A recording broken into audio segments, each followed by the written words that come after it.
اردو کی ابتدا 12ویں صدی کے آس پاس ہوئی، جب مختلف زبانیں جیسے ترکی، فارسی، عربی، سنسکرت اور مقامی بھارتی زبانیں ایک دوسرے سے ملنے لگیں۔ یہ عمل خاص طور پر دہلی اور دکن کے علاقوں میں فوجی کیمپوں اور بازاروں میں ہوا، جہاں مختلف زبانیں بولنے والے لوگ اکٹھے رہتے تھے۔ اسی وجہ سے اردو کو لشکری زبان بھی کہا جاتا ہے۔ اردو کا مطلب بھی لشکر ہے۔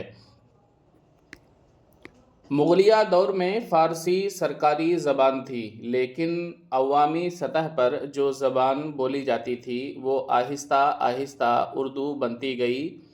اردو نے فارسی رسم الخط اور الفاظ کو اپنایا، لیکن اپنی جڑیں ہندی اور مقامی زبانوں میں بھی رکھی۔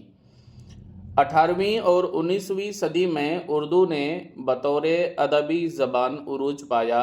دہلی اور لکھنؤ اردو ادب کے بڑے مراکز بن گئے۔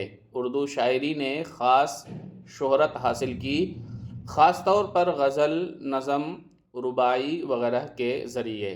مشہور شعراء: میر تقی میر، مرزا غالب، علامہ اقبال، فیض احمد فراز۔ وقت کے ساتھ ساتھ اردو نے ٹی وی، ریڈیو، فلم، ادب اور صحافت میں اپنی جگہ مضبوط کی۔ آج اردو پاکستان کی قومی زبان ہے اور بھارت میں بھی کروڑوں لوگ اس زبان کو یعنی اردو کو سمجھتے اور بولتے ہیں۔